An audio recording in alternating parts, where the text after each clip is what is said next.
प्रिय विद्यार्थियों, BCom part second management में अपन चर्चा कर रहे थे ऑर्गेनाइजेशन की, संगठन की।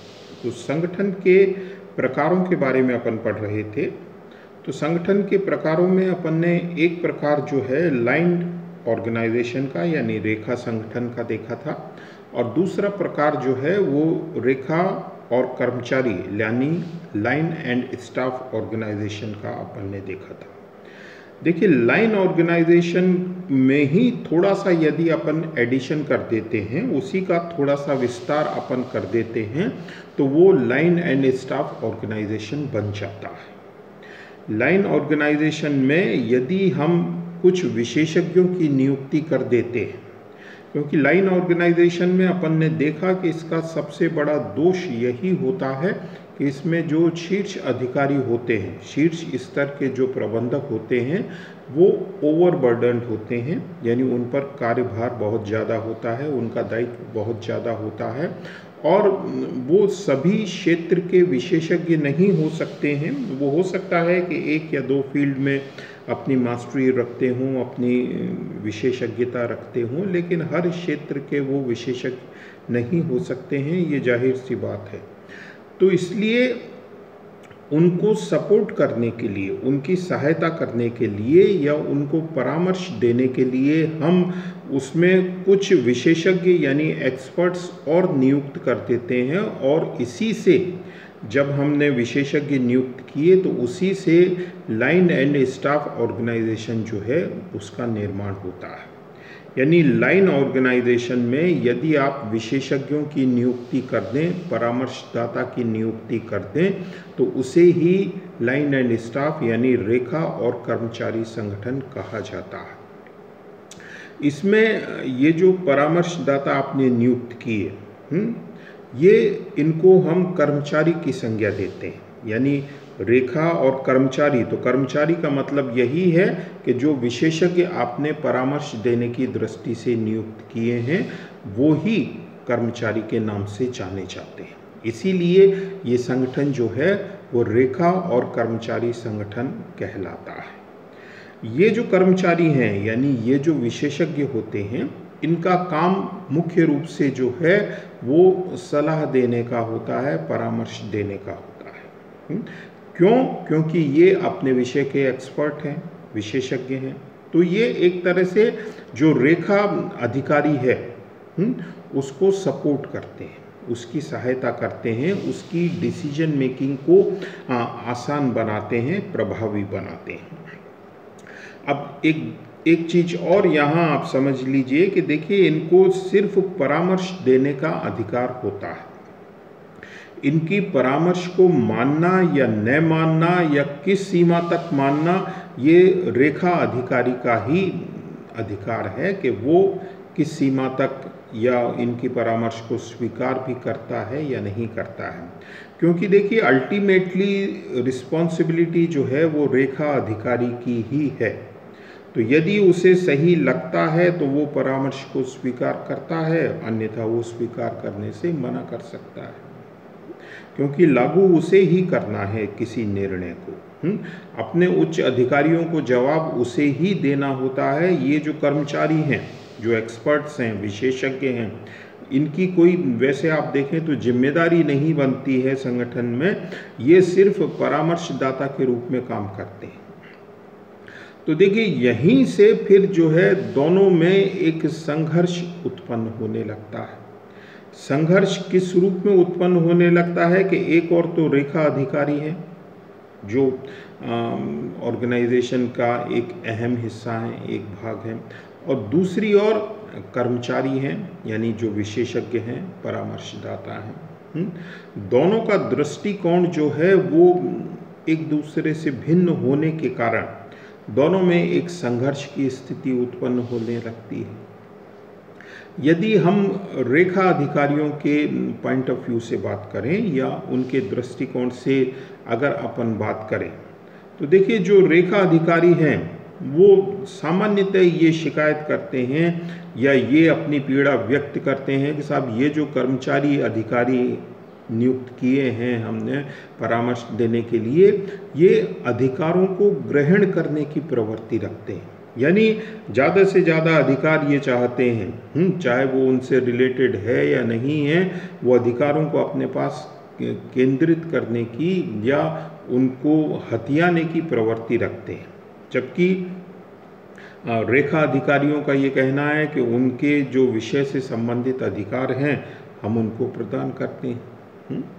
फिर रेखा अधिकारी, उनका ये तर्क होता है कि साहब ये जो हमको सलाह देते हैं, परामर्श देते हैं, ये तर्क संगत या उपयुक्त सलाह नहीं देते हैं, इम्प्रैक्टिकल बात ज़्यादा करते हैं।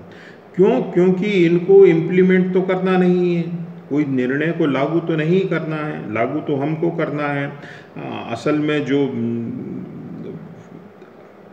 डिफ़िकल्टीज़ हैं या कठिनाइयाँ हैं उनको तो हमको वहन करना पड़ता है, ये तो सलाह देकर अलग हो जाते हैं, परामर्श देकर अलग हो जाते हैं। तो उसके बाद कठिनाइयाँ सारी हमको वहन करनी पड़ती है। तो इसलिए ये कोई व्यवहारिक सलाह नहीं देते हैं, ये इस तरह की सलाह देते हैं जो प्रैक्टिकल नहीं है, जिसको आसानी से लागू नहीं किया जा सकता है। ये रेखा अधिकारी जो हैं वो अपनी पीड़ा जो है वो इस रूप में व्यक्त करते हैं। फिर तीसरा जो रेखा अधिकारियों का दृष्टिकोण है उसकी ही अपन बात कर रहे हैं। तो तीसरा उनका रेखा अधिकारियों का तर्क ये होता है कि साहब अगर कोई मान लीजिए अच्छा काम हुआ तो ये जो कर्मचारी हैं ये सारी सफलता का श्रेय खुद लेना चाहते हैं कि साहब हमारी वजह से ऐसा हुआ है, हमने आपको ये सलाह दी थी, या हमारे एक्सपर्ट्स, हमारे विशेषज्ञ होने की वजह से संगठन को ये लाभ मिला है। और अगर कोई गड़बड़ी हो जाती है तो वो गड़बड़ी का दोष हम पर यानी रेखा अधिकारियों पर थोपने का प्रयास करते हैं कि साहब आपकी वजह से ही ये गड़बड़ी हो गई है। यानी रेखा अधिकारी क्या कह रहा है कि साहब अगर अच्छी बात हो जाए, कोई पॉजिटिव हो जाए, तो कर्मचारी उसका श्रेय लेने से नहीं चूकते हैं। और इसके विपरीत यदि कोई संगठन में इस तरह की स्थिति उत्पन्न हो जाए जिसका कि संगठन को नुकसान उठाना पड़ता है, तो ये हम पर दोषारोपण करते हैं कि साहब आपकी कमी की वजह से ये ऐसा हुआ है।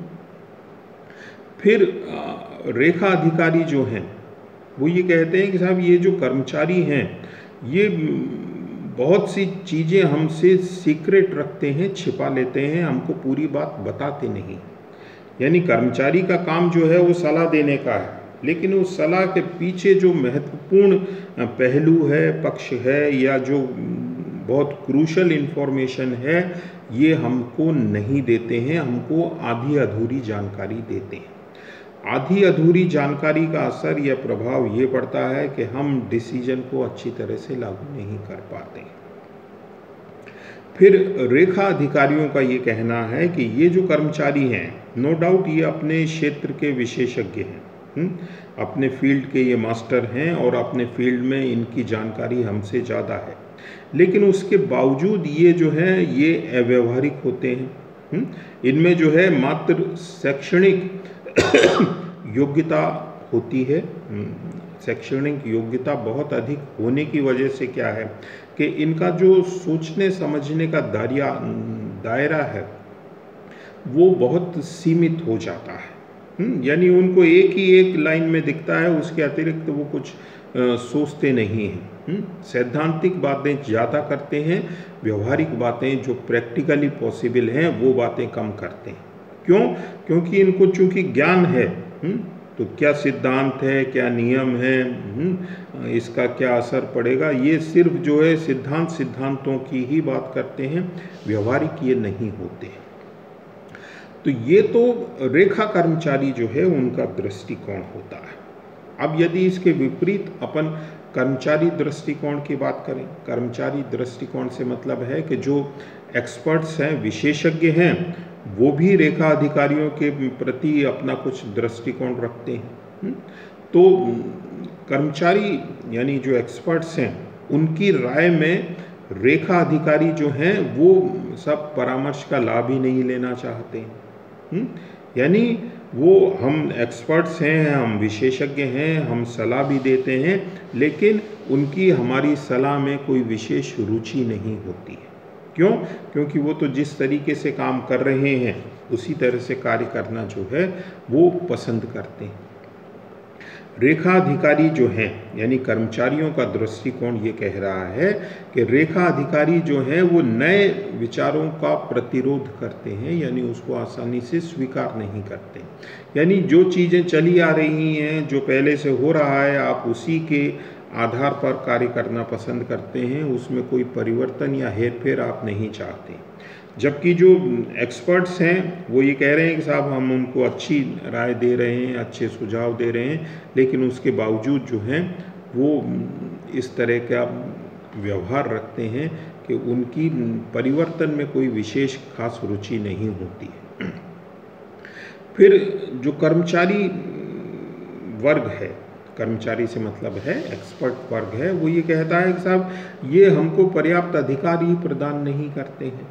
तो देखिए रेखा का दृष्टिकोण क्या है? रेखा का दृष्टिकोण ये है कि कर्मचारी जो है वो अधिकारों को ग्रहण करने की प्रवृत्ति रखते हैं। दूसरी ओर जो कर्मचारी है वो ये कह रहा है, एक्सपर्ट ये कह रहा है कि साहब हमको ये पर्याप्त अधिकार ही नहीं देते हैं।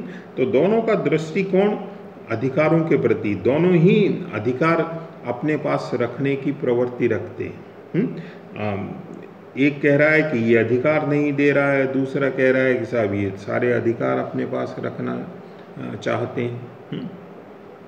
फिर कई बार क्या होता है, कर्मचारियों का दृष्टिकोण है ये कि कई बार हम सलाह भी देते हैं, लेकिन रेखा अधिकारी ये जानते हुए भी कि ये सही हो सकती है, एक उसका ईगो हर्ट करता है। उसमें एक अहम की भावना होती है, वो उस अहम की वजह से जो है हमारी सलाह को स्वीकार नहीं करता है। क्यों नहीं करता है? क्योंकि उससे उसको ये रेखा अधिकारी को ये भय लगता है कि यार अगर मैंने ये बात मान ली तो फिर मेरी स्थिति जो है इनकी तुलना में कम हो जाएगी, मेरा महत्व, मेरी इम्पोर्टेंस जो है इनकी तुलना में कम हो जाएगी। तो वो अपने अहम, अपने ईगो की वजह से जो है उसको स्वीकार नहीं करता है, परामर्श को स्वीकार नहीं करता है। तो यदि आप परामर्श को स्वीकार नहीं करेंगे तो फिर एक्सपर्ट्स को नियुक्त करने का जो पर्पस है वो पूरा नहीं होता है। और फिर कर्मचारी का एक दृष्टिकोण ये भी होता है कि साहब ये जानते तो है नहीं रेखा अधिकारी ज़्यादा, ठीक है ऊंचे पद पर हैं ये, लेकिन विषय के बारे में तो हमको ही जानकारी होती है, लेकिन इनकी इग्नोरेंस या इनकी अज्ञानता उसका भी हमको खामियाजा उठाना पड़ता है, और उसकी वजह से भी जो है वो कार्य अच्छी तरह से संपन्न नहीं हो पाते हैं। तो देखिए दोनों पक्षकारों का अपना अपना दृष्टिकोण है, अपना अपना मत है, और इसी की वजह से जो है दोनों के बीच में एक कन्फ्लिक्ट होता है, एक विवाद की स्थिति उत्पन्न होती है। दोनों के दृष्टिकोण को हम सिरे से नकार नहीं सकते हैं, इनमें कुछ बातें जो हैं वो सही भी हैं, लेकिन मुख्य जो इसमें कॉन्फ्लिक्ट या विवाद उत्पन्न होता है उसका कारण यही है कि दोनों के एक दूसरे के प्रति विश्वास में कमी है, दोनों के बीच में अंडरस्टैंडिंग की कमी है, दोनों के बीच में एक कोऑर्डिनेशन की कमी है। तो बेहतर स्थिति यही है कि पहले हम दोनों पक्षकारों के मध्य यानी रेखा अधिकारियों और कर्मचारियों के बीच एक अच्छी अंडरस्टैंडिंग डेवलप करें, दोनों एक दूसरे की स्थिति को समझें। देखिए रेखा अधिकारी को चूंकि डिसीजन को लागू करना है तो ये बात कर्मचारियों को भी समझनी चाहिए, क्योंकि केवल सलाह देने से ही काम नहीं हो जाता है, बल्कि उसको लागू करना भी संस्था में उतना ही महत्वपूर्ण होता है, आवश्यक होता है। और इसी तरह से रेखा अधिकारियों को भी कर्मचारियों की योग्यता, दक्षता, उनका ज्ञान, उसके अनुभव, उसका सम्मान करना चाहिए और उनकी सलाह को अच्छी तरह से मानना, स्वीकार करना चाहिए। यानी दोनों अगर मिल बैठकर कार्य करें, प्रयास करें, तो कोई वजह नहीं है कि दोनों के बीच में एक विवाद उत्पन्न हो। दोनों को एक दूसरे से श्रेष्ठ समझने की प्रवृत्ति नहीं रखनी चाहिए। कर्मचारी समझता है कि हम श्रेष्ठ हैं, रेखा अधिकारी समझता है कि हम श्रेष्ठ हैं, और यहीं से विवाद उत्पन्न होता है, यहीं से ईगो, अहम को जन्म मिलता है, और उसी अहम की वजह से कई बार आप श्रेष्ठ निर्णय को भी लागू नहीं करते हैं, और कई बार जो है वो कर्मचारी जो है वो अपनी राय भी नहीं देता है। तो अपने अहम को त्याग कर यदि दोनों पक्षकार संस्था के हितों की बात सोचें, करें, एक अच्छा समन्वय स्थापित करें, तो दोनों के बीच में विवाद की कोई स्थिति उत्पन्न हो, ऐसी कोई दशा हमको देखने लगती नहीं है। तो ये रेखा और कर्मचारी संगठन जो हैं उनके एक कॉन्फ्लिक्ट की बात आशा करने करें।